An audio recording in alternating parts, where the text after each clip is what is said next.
generation of tools. It's really built to make cybersecurity easier.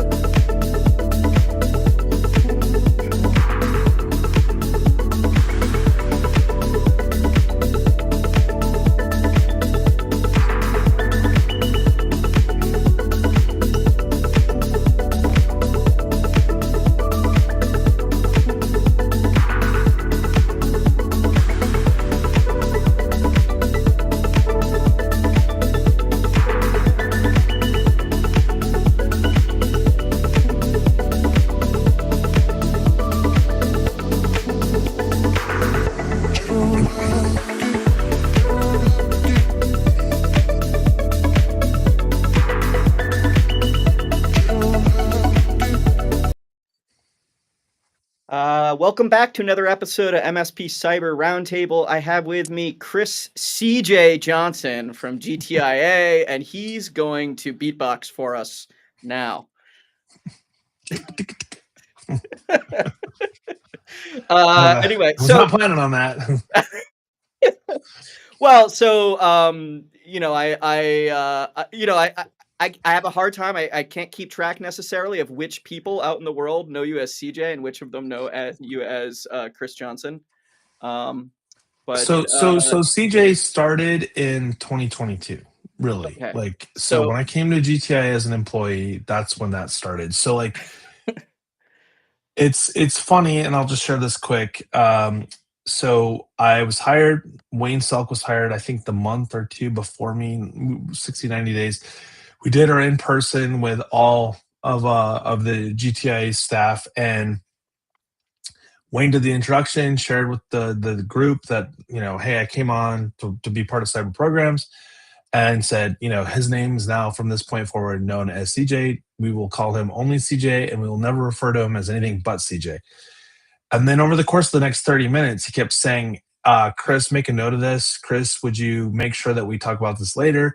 And finally, after 5-10 minutes of this, I'm like, I have a question.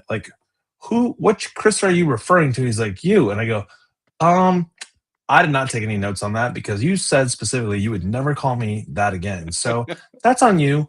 And that's how we started our working relationship. And you still haven't gotten over it. No. It's a plaque on my wall. So it says down at the bottom here, Senior Director of Cybersecurity Compliance Programs, but the biggest part of that is the GTI Cybersecurity Trustmark Compliance Assurance Program, right? For sure today, that is absolutely the case. And obviously it's growing, and there's other things stirring as to what would make it plural besides just the Trustmark. But yeah, today the Trustmark is the biggest part of that. So, maybe I should ask, are there other things on the horizon that we should be looking forward to from the programs team? I would say it's a little bit early to share that, but yes, there are some things that will be stirring in 2026 that I think will be really valuable to the community. There's been a lot of vendors who have come to the table that said, how do we help make this bigger and broader than what is an MSP going through the program to get the Trustmark? And so as Wayne Selk says this all the time, let's go slow. Let's not get out over our skis, because we need the Trustmark itself to be something that is recognized as the gold standard for solution providers, an attestation, right? If we get regulated, we've lost, right? That's really what this is. I think that's the important thing to take away. Jason Slagle and I were talking about this yesterday. We have to be passionately engaged in pushing the Trustmark in the MSP, MSSP space, because the alternative is to be regulated, not self-regulated. And I think that's a big differentiator, and it's really important as we move forward. We want this to look somewhat like what PCI DSS is, because that defined an entire industry, right? The credit card space ended up is to this day, I don't think we'll ever see government come in and say, Visa, MasterCard, you're not doing a very good job. We're going to take this over. Well, so just to clarify here, when you say regulated, you mean these the professional services delivery model for IT, and yeah, right now for anyone that studies this stuff about how the federal government in the US, but really it's governments all over the world, Sure. classify businesses, they've got these codes, right? There's not currently a code for IT professional services. No. There's half a dozen categories that they might fit into. Right. Um, and those categories have other things in them. And then, when our IT professional services businesses get coded, they're sort of spread out all over. But sometime pretty soon, because it's very clear this is an industry that's got a definition, right? IDC, Gartner, even the White Yeah. House has defined what an IT professional services delivery box looks like.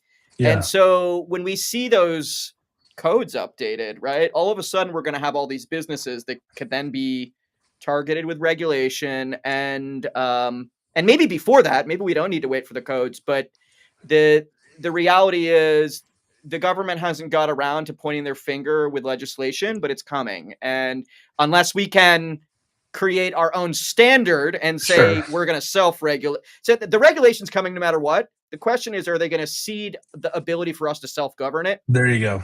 Or are they going to say, well, you didn't figure it out, we're going to figure it out for you? Well, let's put it in context of global MSPs. The US today is the only country that does not have anything on the books that's specific to the MSP, MSSP space. And if you look at the ones around the world that do call out, MSP supporting critical infrastructure, et cetera, they've done a couple things that are to the detriment of the success of the program. They say if you have more than 50 employees, it's like, okay, well, the majority of the MSP, MSSP space fall in the under 50, and I would argue even way lower than that number. And the other problem that they face is what is an MSP. So if you're categorizing your Googles and your Microsofts as MSPs, do you really have any sort of like leverage or authority to go tell them like, hey, you're not doing this well enough, and if you don't fix it, we're gonna like go somewhere else? Like, what are you gonna switch from A to B? Like, this Well, is not a win-win. I gotta say, I mean, those organizations that you pointed out, they've got lobbyists, and they are extremely effective at steering legislation, and it's in their interest to I was gonna steer. say, and money. Well, but they don't have a problem regulating with common sense, Right. satisfying Yeah, yeah, common yeah. sense stuff. But B, they've sort of got an incentive to make sure that the laws that get passed put the risk and all the downsides that come with Sure. regulations with the end partner, with the Right. MSP, and not with Right. them. The buck's not going to stop with Microsoft when they can have it stop with Joe on Main Street.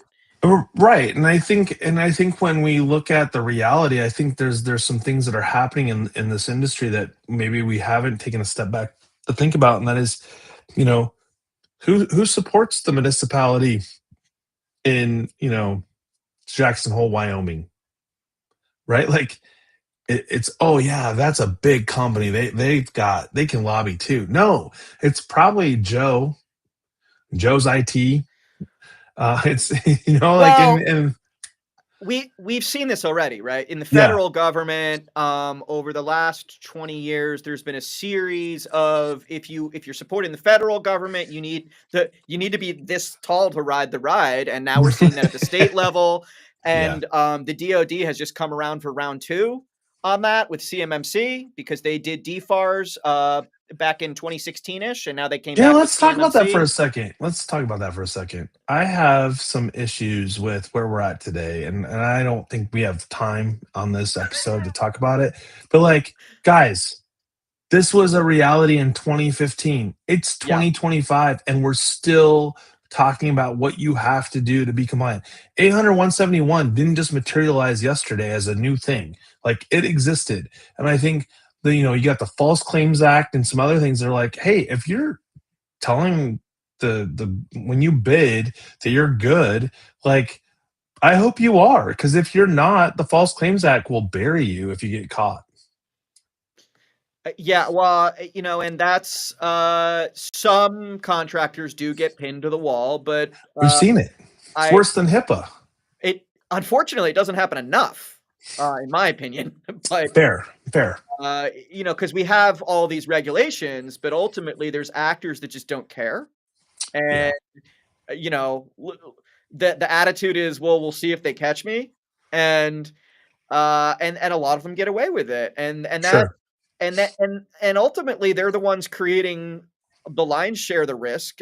Some people would argue, and we all are having to respond to it at higher and higher. And this is why we need industry wide regulation. We actually do need industry wide Right. regulation, and if we don't take care of it ourselves, it's going to be done to us. Um, so the Important things. Well, so the Trustmark, this is, back under another brand. We had a couple attempts to do this type of thing. Sure. But this latest iteration of the Trustmark, now in version 2, but really it was a relatively minor update at the beginning of this calendar year. Um, you didn't even really need to put a version number on it. I think it was for the thinking at the time was we just don't want to Tracking. confuse people. Yeah, we want Yeah, to yeah. show people that it's moving forward, right? Well, so let's clarify a couple things. So to you and I on the back end, being very intimate with knowing what the safeguards are, this is a very minor change. We made label changes. We made, if it said IDPA, and I just made that up just now because I can't remember. Like, Mhm. how do you talk about that with somebody else? Like, what domain was that in? So things like if it was data, if it was under the domain of data, we would now call it data one or data two, and that makes it easier to have a conversation around because it's not an acronym; it's an actual word that puts you into that domain. Um, that was the biggest change. And then part of that going forward was to change the sequencing to identify where we had safeguards that were in the wrong spot, specifically around governance. So we saw NIST CSF 2.0, and we saw CIS version 8.1 now incorporate language called govern or governance. And we were on pins and needles for the Trustmark program to go, we're going to have to make some major changes. And then what we found out was what they were really saying was documentation.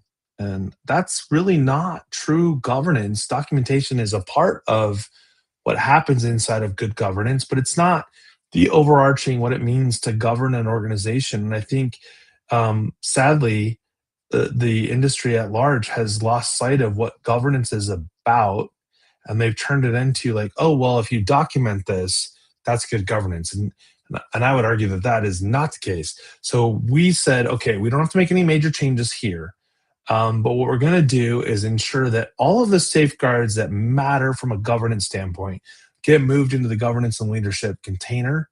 So that those are the safeguards that you focus on first. Acceptable use policy, security officer, has leadership bought into this?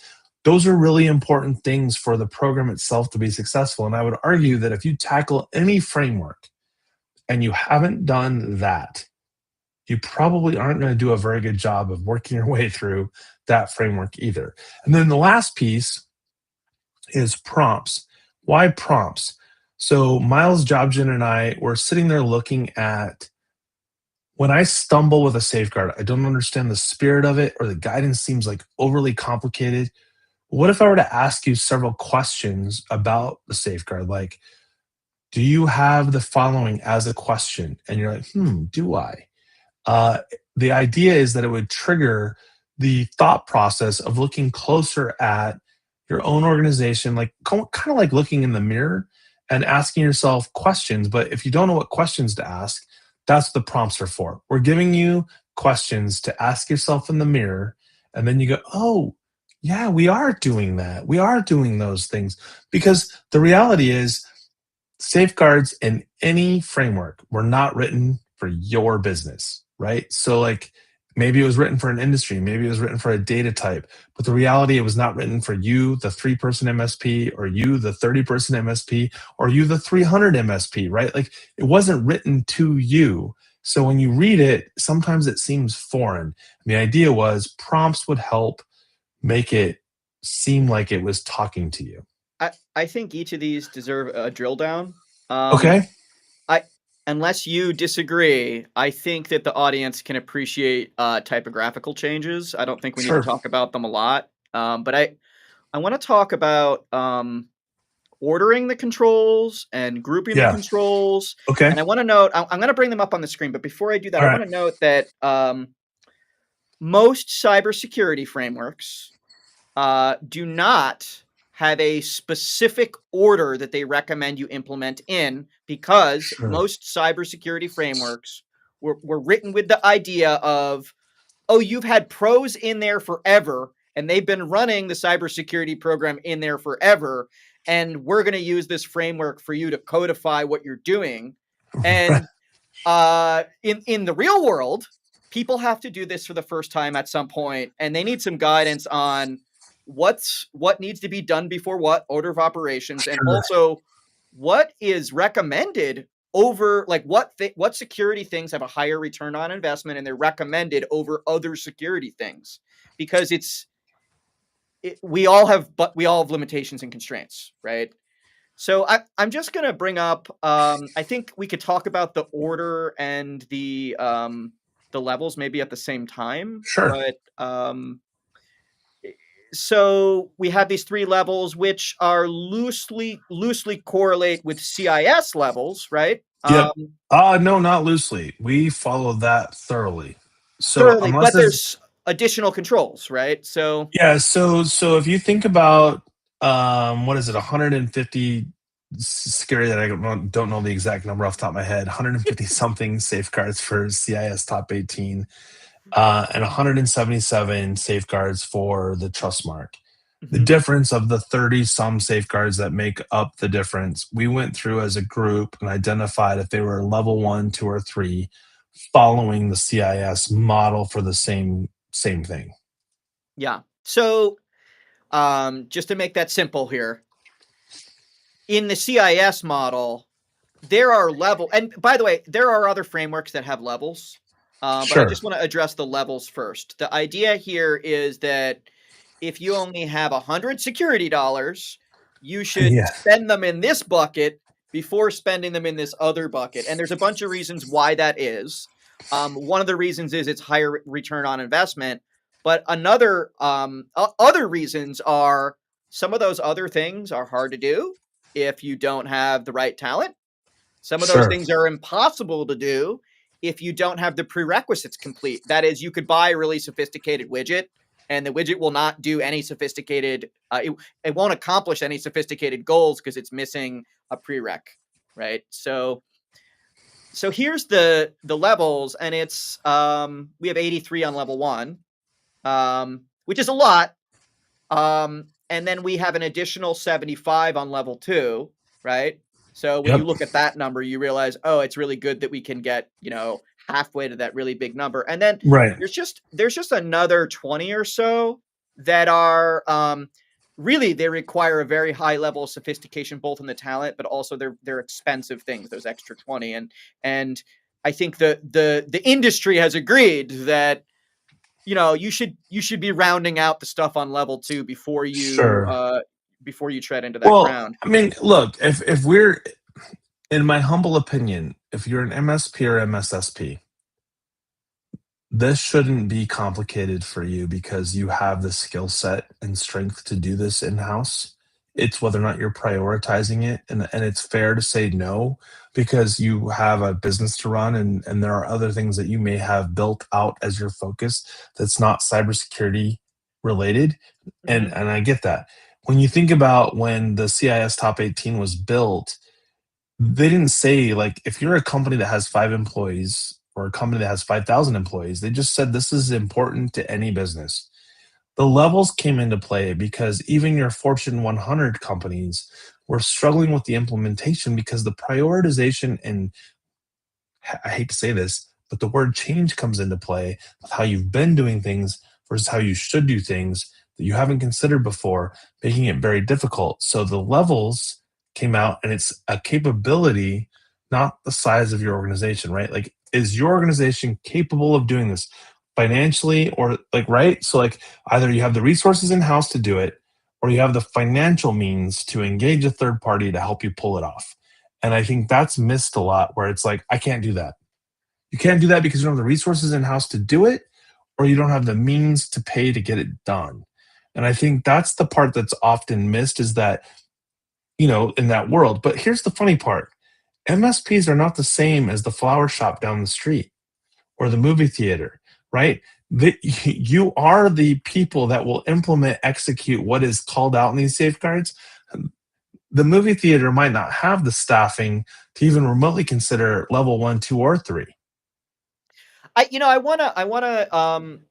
wanna point out here, so a lot of MSPs, the first time they're formalizing with rigor adherence to a specific security standard. Like, maybe they've read some guidelines Sure. before, or maybe they've had to fill out a questionnaire about a standard before. But the first time they've been rigorous through it, there's a common misunderstanding, which is um, almost no cybersecurity standards and almost no cybersecurity regulations say you have to have all the security you could that we've illustrated here. It's Right. almost always, well, what's your means, right? And what's the threat here to the public, Sure. right? To public good. And so, like, we look at the risk involved and that your means to satisfy it, and there's a level of rigor that's supposed to go into deciding reasonably how much to Yeah. invest in security. And you need a framework to do it, because lacking a framework, you would need a dedicated group of people to figure it out. And the point Yeah. of the framework is, okay, my resources go this high, so I go that high up the framework, Yeah. without having to hire someone, pay them, for 40 weeks to study the problem to give you a report, right? Yeah. You've heard the saying, when you borrow something from somebody, because you have to do, well, I'll just use an example. I had a tree that I needed to cut down and I didn't have a big enough chainsaw. So I borrowed one. But if I were to borrow the chainsaw from the same person more than two or three times, the argument would be made like, you should probably go buy a chainsaw. Like, because obviously you need the chainsaw. When you look at buying tools from Menards, Home Depot, Lowe's, you can buy individual tools, or you can buy tools that are prepackaged that come with the toolbox and everything, right? Here's the interesting part: there are tools that you will use every single day. And then there are tools that you will never use, or use very, rarely. And I think this is where you start to have problems with the model. And that is, you need to be using the tools that you're capable of understanding, and you know how they work, and you know what the problems that they solve for. So when it calls for a hammer, you use the hammer. When it calls for the screwdriver, you use the screwdriver. And I think it doesn't necessarily mean you're a mechanic, right? And I think that's where we get off in the weeds. It's like, well, I have the tools. Okay, great. Do you understand what's being asked of you? We all have the tools. MSPs have the tools. I almost guarantee that every MSP out there has the tools to be successful with the trust mark, to be successful with almost any framework. The problem is that doesn't make you a master mechanic. Yeah. And we used to expect that organizations that were working through an assurance process had that cyber equivalent. You had your cyber expert in, they've been certified, they've had Sure. n number of years of experience, but the reality is, there's actually not enough of those people to go around, and even if there was, it Yeah. wouldn't actually make sense for every organization in the world to buy one of those people. And Sure. so these expectations on levels of security, you still need to invest in security, and it still needs to be reasonable, even if you don't have that master mechanic there. And I know that us engineers like to think we can solve almost any problem, but we're not talking about engineering problems here, right? We're talking about a combination of, what are the products capable of? What is the technical reality? How do we deal with people that don't want to do things? This is complex stuff, right?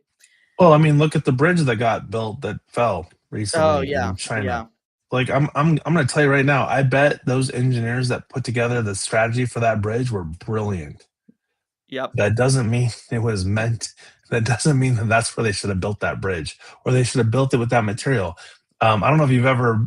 There's a museum I was in a museum in Germany, and they had a whole section, and it was called, I think it was called the Tech Museum. They had a whole section that was just dedicated to bridges. I got lost in it because some of the bridges you recognized immediately as brilliant, you know, achievements in the laws of physics that are still out there today. And then you saw the ones that were like the failures. And in your head, you're going, um, but like, I've driven across that bridge. And it's like, yeah, but do you think that all bridges were built with success on day one? No. And I think that's the important part to take away here. You're not going to get all of this right on day one. In fact, I would argue that you're probably going to find out things like, I've been doing that really, really well, and I'm wrong. Well, I wanted to get to the prompts, but I think it's worth talking about the assessment process Mhm. as well. Um, Like just in brief, expectations on the assessment. well, I'm realizing, you know, most service providers I talk to have a tendency to think of the assessment as the end of a journey. It's really hard to Sure. get ready for an assessment, but what most people should be thinking when they think about the assessment is first of all to understand your security process goes on forever. It doesn't end. Um, and an assessment is a milestone in your security process. It's a checkpoint. You show up at the toll booth and they look inside the car and they Yeah. say, "Okay, it looks like you can, you know, go on with your year, right? Sure. Your plan looks great, or you know what? I think your plan might need a little bit of change. Or this thing that you thought you got done, you know, I think that that bridge might fall down." This is why the assessor exists. It's not the end of the process to get a check mark Right. and I'm done. It is, you know, at some point you are ready for an assessment. Um, and I think people, there's a tendency of people who do this in the first time to want to Sure. push the assessment out into the future when they feel like their things are perfect and golden. But I Yeah. like to get there's a moment where you're going at full velocity in an organization, evidencing controls, and really climbing the maturity ladder. Yeah. And that's like when your organization was not doing that stuff and now they are doing that stuff, that's when you bring the assessor in. You Yeah. grade what you're doing so that you can then pivot, not to let you riff into a oblivion, right? Yeah. Um, so I just I wanted to address that. But I think of it like going to the gym. Like, if you've never gone to the gym, there's a lot of stuff in there that probably will seem really foreign to you. But as you continue to go and see other people exercising and using the machines, it's probably not all that complicated to pick up on what they're doing and start taking advantage of those things. But if you decided that you want to somehow go and compete with like elite athletes in your division of whatever it might be, you probably are going to engage a coach at some point, right? You're going to say, I don't I don't know what program I should be on. I just know that I need to be on one. And in this case, instead of it being a coach per se, it's a framework or a set of standards that creates a picture that says, do this, then do this. And as you see the results come in, you're building out a strategy to say, hey, at some point, I should probably be validated or verified for what I'm doing because I might not have interpreted all of these correctly. so, which brings us to the interpretation here. One of the biggest challenges that engineering organizations, particularly mature engineering organizations that have been in their career for a while, they've been around the block, and they're presented with the rigor of an infosec program for the first time. Sure. The One of the things that's difficult is understanding that there's a whole new set of jargon and Yeah. there's a whole new set of definitions, and that the words often overlap with the technical definitions, but they're not necessarily the same. And it's quite confusing. And so what we have here, I want to just explain what we're seeing here. And by the way, most security standards that were written until a few years ago, for example, you look at like ISO 27K, this is all they have, right? And it's expected that Yeah. the professional that's been in the industry for 20 years and got credentialed, like I've got a CISP on my name, that you know how to read that and you know how to interpret it, right? Some security standards over the last 10 years have been gotten a lot better, and they've added guidance. And this is I just chose this as an example, like an Sure. illustrative example. They've added guidance to help you understand how to put these things, like the idea of data management process. I know those sound like English words, but there's actually a specific meaning there, right? Retain data, there's a specific meaning there, and it's not necessarily the English meaning. Well, yeah, you're Um, getting into the Matt Lee world of highlighting and color coding the variables that are called out in this description, which is because so there's a whole exciting. universe of Oh stuff yeah, there. It's like and if you haven't gone through like what's essentially the same process that like a paralegal goes through to sure. learn how to read legal documents, you're not really gonna know how to Right, translate right. that exactly. So the guidance in the industry has been evolving over the last 10 years. But we've seen, and this CSF 2.0 did it a couple years ago. Yeah. You guys took a slightly different approach here, but now we have, and I love the prompt approach with the question mark on the end. Okay, this is the thing for an actual engineer. Like, this is what, if you were the InfoSec person sitting across the table from the engineer, this is how you'd speak in engineering speak. This is So the that, mirror question. yeah. And I think you guys did a good job of saying minimum and maximum timelines, but I'm going to tell you, Actually, that's not it's us. Those are straight from the safeguards they came from. okay. So, uh, if you went to InfoSec school, you knew about maximum timelines because Sure. that's part of InfoSec school. But almost every organization I go to, when I talk about retention, they only think about minimum timelines. And it's a bit of it's difficult for organizations to even understand, well, why would I want to delete data? Right. Well, you're And then getting you into legalese right now. Right, right. But this is the type of thing that if you're trained in InfoSec, if you're not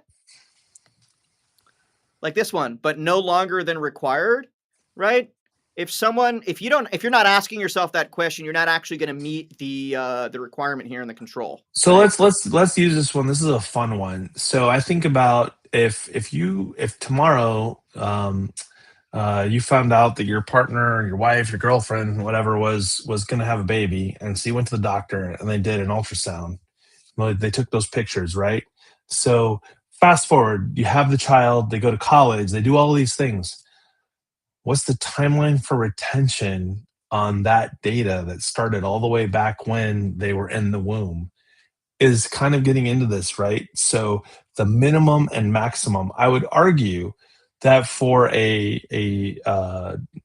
juvenile record that has terms like until they are no longer considered part of the system that would be underneath the custody or guardianship of their parents, to be roughly 26 years. Can you imagine storing all of the data records from that beginning to when it says then no longer than required? I would argue that if you were truly following that to the letter of the law, no longer than required, as soon as they hit that date, delete, because you're paying through the roof to store that information. Yeah, and that the cost is a big thing. Although the It's a storage is starting cheap these point. days. The Yeah, the it's not the that cheap. the thing I worry about though is what does an attacker have the opportunity to get, right? Right. And we certainly don't want to give them more data when we could give them less No, data. no, no. You but the flip side's also true. Like, hey, we're being subpoenaed to supply them with all of the information. You're like, here's the 10 legal boxes of information that's in no particular order. Good luck. So I don't have my favorite prompts yet, CJ. Do you have like a control that we should pull up and really like where there's a really obtuse control, but then we look at the prompts and I don't, but I will tell you that under asset inventory seems to be an area that a lot of people get stuck. So Mhm. I know there are some prompts there. In fact, this is how Miles, Jobjan, and I started looking through this, was tied to asset inventory. Oh yeah. And this is an area where MSPs, to your point, MSPs really struggle with this. They want asset inventory to be perfect. And Ryan Weeks, he was a CISO for Datto, I'm not sure exactly what he's doing today, but he said that if your inventory is better than 80%, I call that done. And MSPs don't like that because That's MSPs are that's that's a little arbitrary, but sure. I agree with the sentiment, which is the inventory is a tool to enable a process, and once that process is running, the Exactly. inventory is good enough, right? And the you should hone in on the right level of detail in your inventory as you operate that process, right? But you need a certain level of inventory to Yeah. even enable the process. So in this particular one, we talk about inventory at a minimum, the asset type, things you might track around warranty, etc. But here's what's really interesting is on assets, the second prompt, which is have you considered not only connected devices, but those with the potential to store or process data? This is where I would argue that most MSPs start to go, wait, what? And they're like, what do you mean my copier, printer, scanner, um, and switches, etc. Like they're like, what do you mean my switches are storing information? Like, and maybe that was a little bit overgeneralization, but like the point is, these prompts are supposed to make you think about, did I include everything that I should? Not that your inventory is perfect, but more of like the way you approach identifying what should be included in your inventory tracking. Yeah, and so I think once you start operating the process, it'll make sense why you need more or less of these things, right? But ultimately, there's a list of things you're supposed to do with your inventory, right? You're supposed to see, Yeah. are there things that should be retired? Are there things that not supposed to be here? Are there Yeah. things that need to be isolated or segmented in some way, right? Well, And we're that's talking about inventory, and I think this is a really important thing to note. This is the beginning of your journey. I don't care what the framework is. If we're talking about assets, so I'll give CIS, they also do this logically. Start with asset inventory. Assets are the primarily the only way that you go through and figure out what it is that you're supposed to be protecting, which is largely data of some kind. If you don't have assets, you don't have anything to protect. So if you think about it, so control one in CIS is physical assets. Control two mm, is digital assets. Control three is data. Where is data sitting? That's an inventory in and of itself.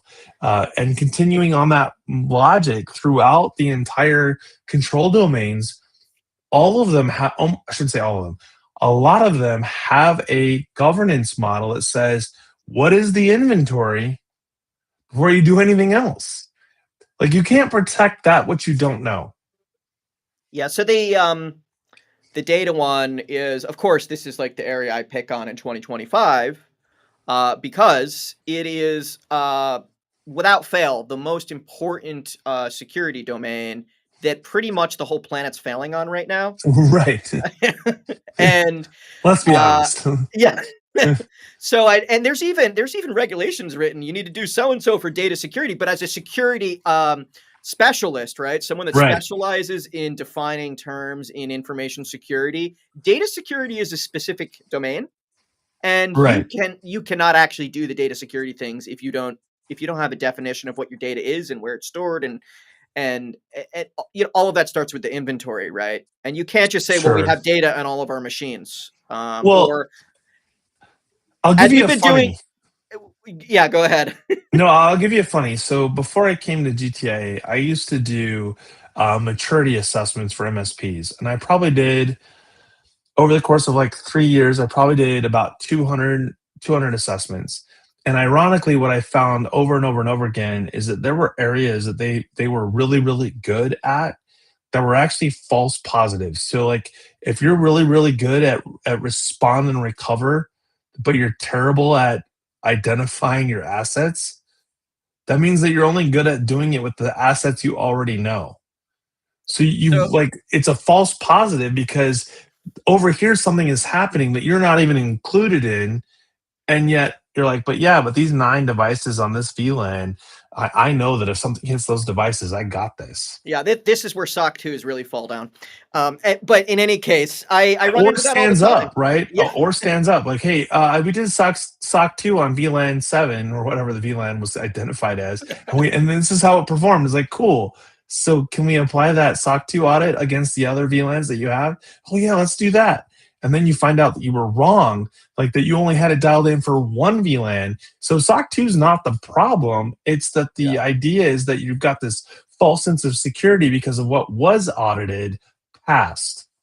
So Matt Lee, of course, has his dependency chain that he's Sure.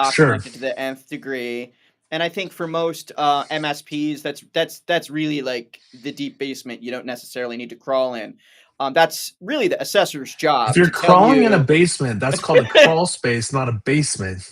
So but this is like the realm of the assessor or the Sure. outside security professional who can tell you, "Well, actually, this thing depends on that thing." And I see, and Sure. when I go through assessments, I call people out on it. If they think they're doing really well in one area, like endpoint security is one of those areas Yeah. that you see it all the time. And we have the wizard edition of Sentinel One, and I'm like, great, you have the wizard edition. That's like a really good edition of Sentinel One. Is it a theme park? And yeah, let me see the dashboard. Okay, 27 devices, good, or 270 devices. Uh, okay, how do we know how many of your like devices don't have that on there, right? And Right. if you don't have the device inventory, you really have no idea. Right. Uh, And even if you have the inventory, depending on what it is, let's just assume for a minute that you did an amazing job and you know what all your physical assets are. So when I look at an asset like to your point, Sentinel One, CrowdStrike, fill in the blank, I see that it's on all of the devices. Cool. Is it running? Yeah, I mean, you could go deep there, right? Right. And this is where CIS gets really practical on the technical Yeah, considerations. absolutely. Yeah, and By that's the way, that's my favorite framework, just so we're clarifying a couple things. The Trustmark is a set of standards that calls upon CIS for the majority or a good percentage of the safeguards in it. But my favorite framework is CIS for MSPs because it is the most technical framework that's out there. Correct me if uh, I'm wrong.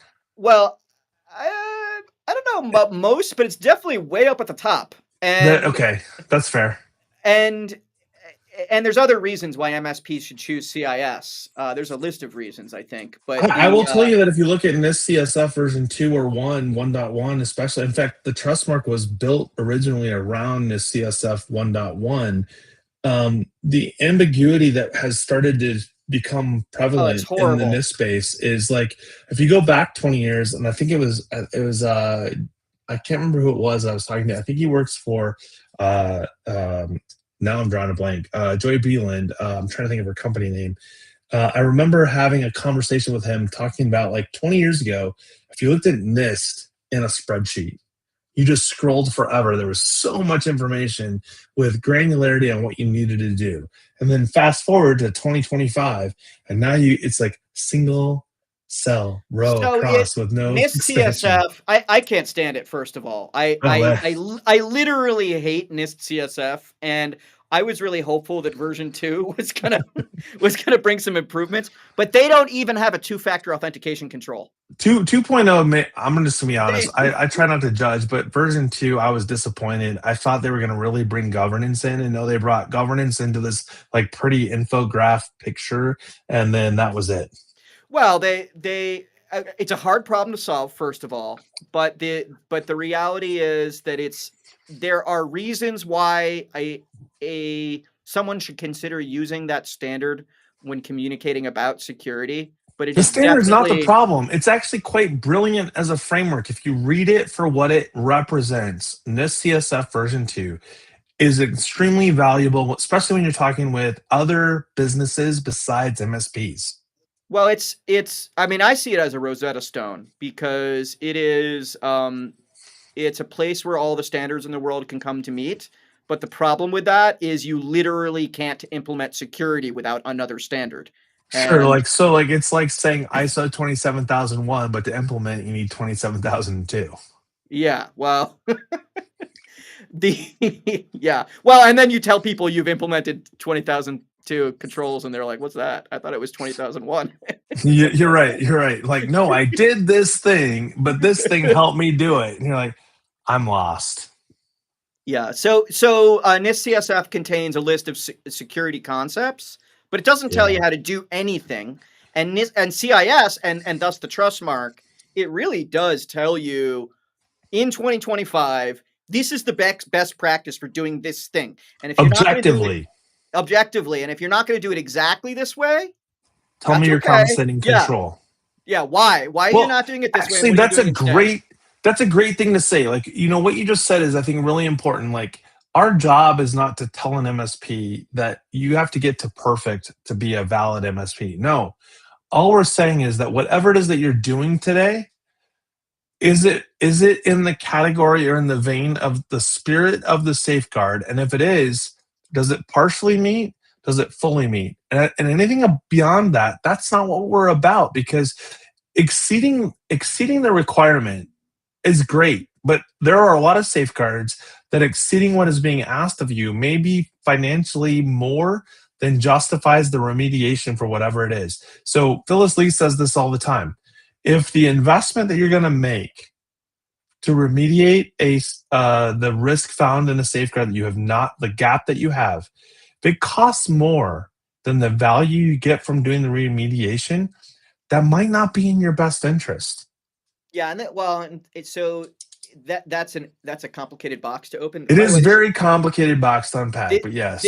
this is the way we used to do security before we had standards. We used we used to spend months or years studying the security space in one organization, and then we would calculate the cost of Sure. security, doing the security or not doing Right. the security. But the reality is, it's so complicated, no one gets it right. Well, And let's that's why we have simplify it. standards. Like, think about, like, this is one that used to blow my mind with HIPAA compliance. It's like, do you have a firewall? Yes. And it's like, it's over there in that box. I just bought it though, and it's nice and new and it's under warranty. Okay, but what's it doing? Oh, nothing. I just wanted to make sure that I could satisfy this safeguard, which says, do you have a firewall? So I bought one. They had them at Walmart. They were on sale. And so now I have one that sits on a shelf behind me, and I've solved this problem. And I think that's where the spirit of what we're trying to accomplish with maturity is, that this isn't about just doing the thing. It's about making sure that what you are doing as an organization is moving towards a maturity. You're enabling the maturity process with cybersecurity. Not you're trying to get to I check the box and I don't have to do anything else. So I want to, before we run out of time, I want to talk about policy development a little bit. Your Policies GTIA, suck. I agree. Okay. They're unavoidable, but I I'm agree. The reading the them's worse.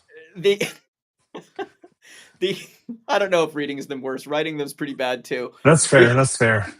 I don't mind reading them actually. Okay, to be fair, is kind of like HTML, right? Like, you do header, or I'm gonna lose my mind here, but like, then you're like body, and then you're like paragraph, and you write all the tags, and then it comes out and you're like, well, that looks ugly. It's like, Well, well, yeah, but most don't. this is what I want to talk about, because you could Okay. spend a lot of time riffing there Sure, on sure, format and completeness. And I just want to talk about the goal here. So it sure. used to be 20 years ago that the standards were garbage. And the only way you knew if you had a good security program was the strength of your policies, Right. the strength of policies, of course, is it gives humans a set of guidelines to follow. And also, it gives anyone who wants to pick apart what a human did in the past a chance to say, well, you did the right thing or the wrong thing according to the Sure. policy. And there's a certain part of security that's always going to be a need. We now have standards, though. And when it comes Right. to configuring particularly products that come out of the box, right? Yeah. We don't need a 27-page manual to tell me how to install a Cisco switch. We have the Right. standard that was already written for Right. that, Right. and we just follow the guidelines there. Where policy is important, though, is really this area that either where the product doesn't automatically do the thing unless a human's involved, or where it's a total human thing in security, which, by the way, is most of security. I'm sure it's not a surprise to you, but it might be to some other people that most of what needs to happen in a security program in an organization is people protecting the organization against other people. It's not always this magical product that you install and then you're protected. That is unfortunately a small part of security. You I have to have people doing things. I'd be careful. I agree with you, but I'd be careful with that because when you think about it from a governance standpoint of what is the goal for any framework, it is to protect the entity, not the people that are involved, right? So, like, it's not about the business owner or the employees. It's about, will the Walmart succeed if these people are gone, right? Like, and I think that the hard part is trying to align a policy that is easy to get the why factor understood by all employees. And then on top of that, to go and what is the enforcement? How is it going to be measured? And who's checking on it on a periodic basis to ensure it's still in effect? So it's easy when it's automated and it's part of the digital space. But to your point, it's people. So when I think about the people problem, it's like, hey, you should do this because it's the right thing to do. It's like, well, that makes my job really hard. So where I think the policies are really important is where a person could make the wrong choice, or they could um, do too much of something or not enough of something, and it would lead to a security failure. That's an Sure. area where we need to write down what we expect, because the product is not As you said, the firewall in the box is, if the policy is the firewall has to be installed, someone needs to write that down. I There's an easy one for this. Thinking about like physical security and think about like the door system. So like if you piggyback on me going through a door, we've broken the intent behind the policy of like, should you have been in that room? Are you allowed to go through that door? It doesn't matter if you should or shouldn't. There's no evidence to support that it was correct, right? Like we have no way of knowing. Like unless you were caught on camera, there's no way of knowing if Matt Fish should have gone through that door because nobody knows that Matt Fish went through that door because you didn't use your key to get in. So if you were, I mean, I give people nuanced guidance on policy development depending on where they are now and what they're trying to Sure, achieve. For people who either are creating a comprehensive policy set for the first time, sure. or they've been through the exercise before, but it's literally been collecting dust for 5 years. Yeah. Where do you think people need to start and how deep should they be going in year one? So I'm a big advocate for getting policies right the first time, at least the way that they're written. And so I go back to when if you want to get Hello World to show up on a website, you have to have the proper tags, right? And otherwise, it just won't display it correctly. Now, if you want the font to be bigger or smaller or bold, I don't care, right? Like that's getting into the weeds on did I get Hello World to show up? So when I think about policies, this is about what is being asked of me, what's the scope, right? So like what do I need to pull off in this? And so the things that I'm looking for, it's not the header and the logo and the fonts and the WYSIWYG. No, I want to know who created it. I want to know when it's being reviewed. I want to know if you've defined the scope, and I want to know in the header what you're trying to address with the policy. I want you to be clear about it. I don't necessarily need you to go like this is the one I hate. Is when you see a policy and for each thing that they have a bullet point for, it's a safeguard pointer. Like if you want an assessor to really dig into what you're doing, put the policy or put the safeguard from the framework you're addressing and your policy because then now they know exactly where to go look and they may not understand what you put there. They're going to go, doesn't meet the requirement. Tell them what framework or safeguards you're addressing and then write it as a policy. Include everything that you need to and nothing more. So if you're writing a policy and you're on page 4, your policy is too big. Keep it simple. Like it should be very specific about what you're addressing and be done. When someone says like, well, yeah, but my acceptable use policy.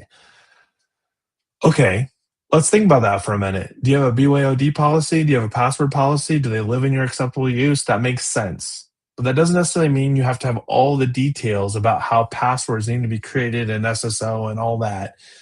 It's just identifying a place to go and look, and the acceptable use policy is the one that's not changing on a regular basis.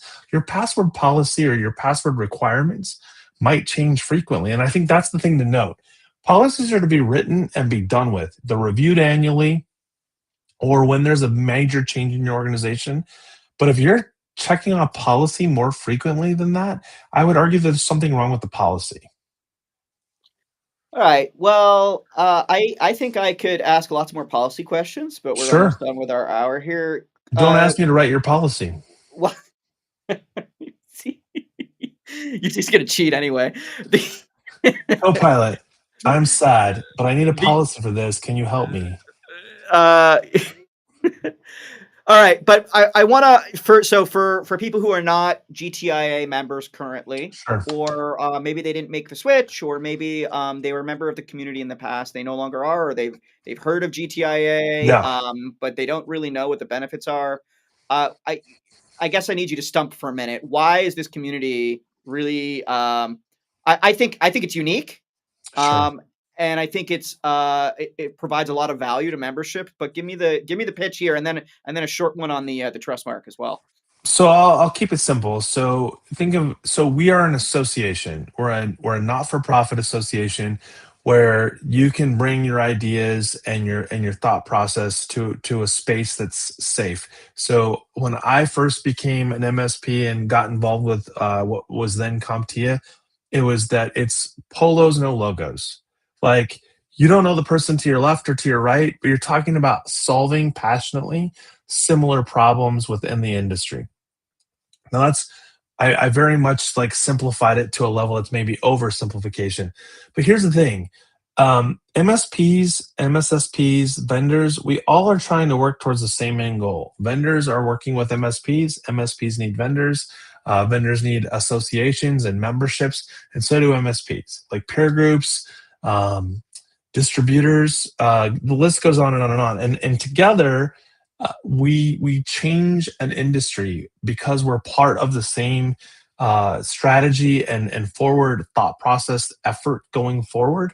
So I've heard it said before, we're the association where we're the community of communities. So if you're the ASCII or the Tech Degenerates or the MSP Ignite or Evolve, like fill in the blank, you have a place, you have a home under the umbrella of the GTIA Association.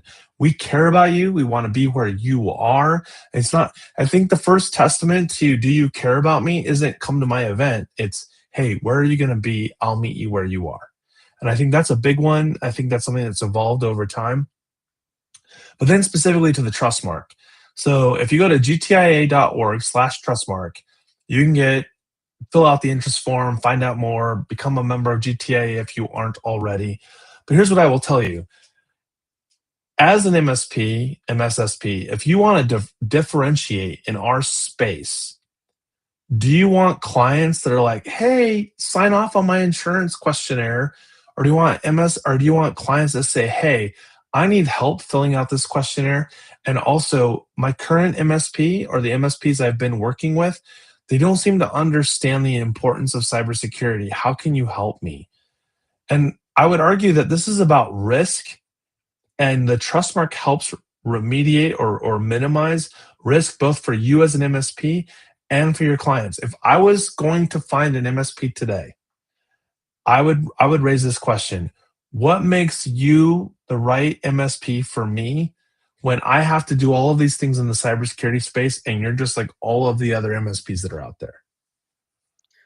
Yeah, I think differentiation's important. I wanna add one more thing to the GTA value pile. I think I tend to agree that GTIA functions as our industry town square, and this is really where Well, I like um, that.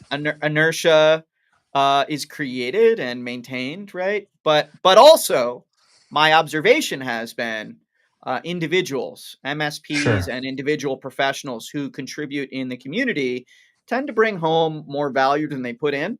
So there's all sorts of reasons from a career development or a company development standpoint to go participate with a bunch of peers who are frankly Yeah. the best that our industry has to offer. They're the ones that are passionately and invested in what's happening.